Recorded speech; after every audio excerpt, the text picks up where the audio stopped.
दोस्तों, इस वीडियो में पंडित श्री प्रदीप मिश्रा जी के श्रीमुख से जानेंगे इस प्रभावशाली उपाय के बारे में।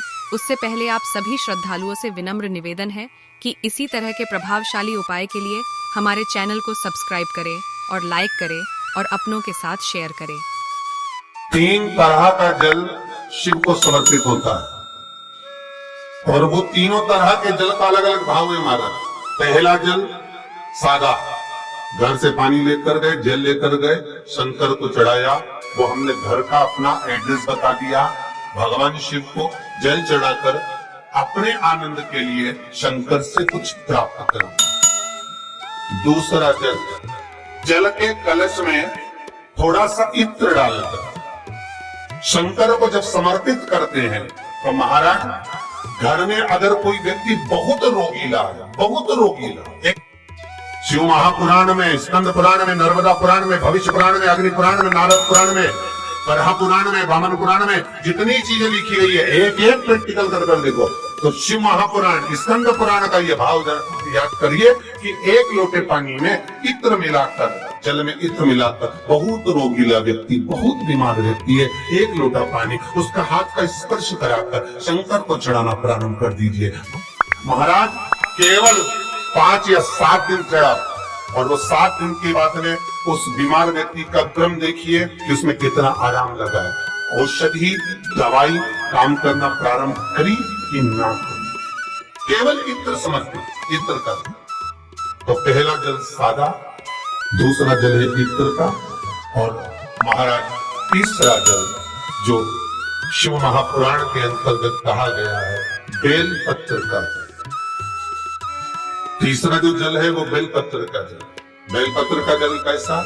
तो महाराज शिव महापुराण की कथा कहती है कि जल के पात्र में एक बेलपत्र अंदर डालकर उस जल के पात्र को ले जाकर शिव को समर्पित करना, अर्थात अपनी मन की कामना भगवान शंकर से कह देना। केवल बेलपत्र के माध्यम, बोलना नहीं है हमको, कुछ हमें कुछ कहना नहीं है। 3 तरह का जल का जो व्याख्यान वर्णन किया गया, एक सादा जल जो भगवान को कहा, आपने अपना एड्रेस बता दिया, आपने अपने मन का भाव बता दिया। इत्र का जो जल चढ़ाया गया वो केवल रोग मुक्ति के लिए चढ़ाया गया। और तीसरा बेलपत्र, अगर उस जल में एक बेलपत्र भी पड़ी हुई है और वो बेलपत्र पड़ा हुआ जल आप जिस भाव से चढ़ा रहे हो, जिस कामना से चढ़ा रहे हो, शंकर वो कामना आपकी पूर्ण कर दे। और लिंग पुराण को अगर आप पढ़ेंगे तो उसमें पाएंगे कि लिंग पुराण के अंदर लिखा है कि आप शंकर को अगर जल भी नहीं चढ़ाएं, आप शंकर को वस्त्र भी नहीं चढ़ाएं, आप शंकर को फूल भी ना चढ़ाएं, आप बेलपत्र भी ना चढ़ाएं, अगर शंकर को आपने कुछ भी ना चढ़ाया तो केवल शंकर के मंदिर में 2 क्षण जाकर उस शिवलिंग के सम्मुख में बैठ जाओ, कुछ मत बोलो, केवल मौन होकर उसको निहार लो, केवल मौन होकर निहार लो। बहुत जो हनुमान जी महाराज को 3 तरह की माला समर्पित होती है, एक आकड़े के पत्ते की, दूसरी बेलपत्र के पत्ते की, तीसरी पीपल के पत्ते की। ये 3 तरह की माला जब शंकर हनुमान जी महाराज को समर्पित होती है, जिस समय पर अगर व्यक्ति के जीवन में बहुत भारी रोग हो गया है, बहुत ज्यादा कष्ट हो गया है, कैंसर जैसी बीमारी भी अगर उसको घेर ली है और किडनी लीवर सब बेकार हो गया, तो निवेदन है पीपल के पत्ते की माला बनवाओ, 108 पत्ते की, और हनुमान चालीसा का हर पत्ते पर स्मरण करिए महाराज।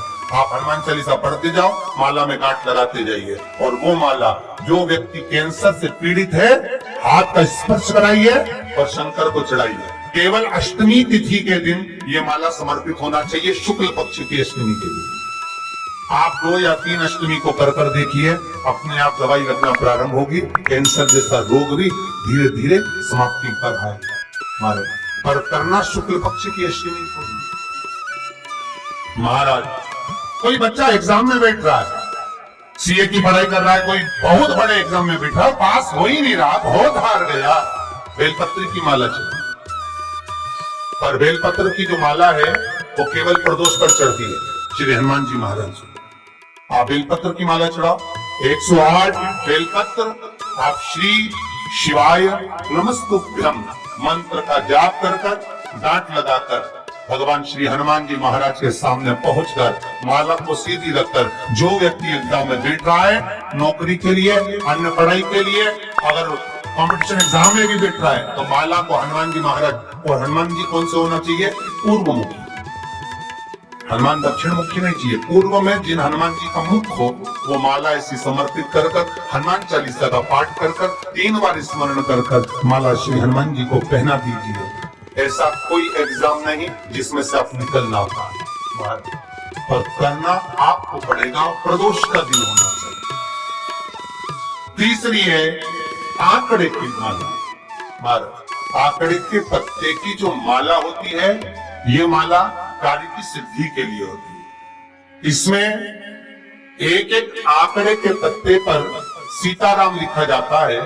मात्र एक पत्ता ऐसा होता है जिस पत्ते पर सीताराम नहीं लिखा जाता।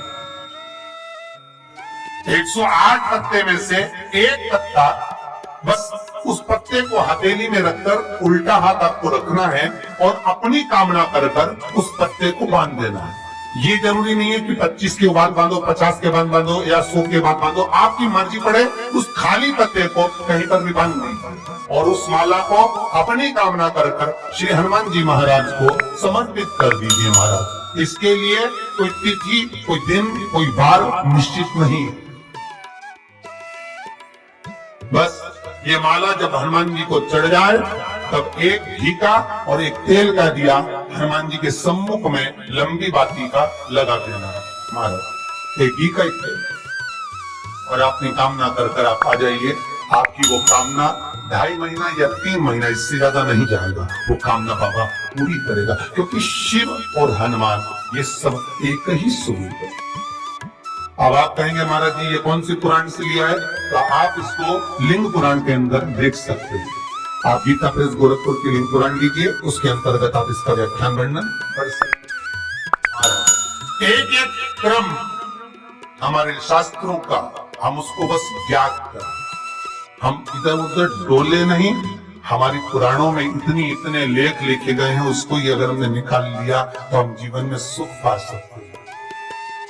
भूल से भी अगर कोई शिवरात्रि के दिन देवाधिदेव महादेव पर लोटा भर जल चढ़ा देता है, भूलवश भी बेलपत्र चढ़ा देता है, आपको नहीं स्मरण आवे। हम इसलिए कहते हैं रोज शिव मंदिर जाओ। आपको नहीं मालूम कि आज सोमवार की अष्टमी है, आपको नहीं मालूम कि आज शिवरात्रि है, आपको नहीं मालूम कि आज प्रदोष है, आपको कुछ नहीं मालूम कि आज कौन सी तिथि है। भगवान को जो प्रिय तिथि है उसी दिन तुम भगवान के मंदिर पहुंच गए, देवालय शिवालय पहुंच गए, शंकर की आराधना में डूब गए, बाबा देवाधिदेव महादेव ने साथ लिया तुमको। तुम्हें नहीं मालूम कि तुमने कौन से दिन बाबा को ऊपर जल चढ़ाया, तुम्हें नहीं मालूम कि तुमने बाबा को कौन से दिन भजन करा, बस वो फल तुम्हें प्राप्त हो गया, वो फल तुम्हें मिल गया।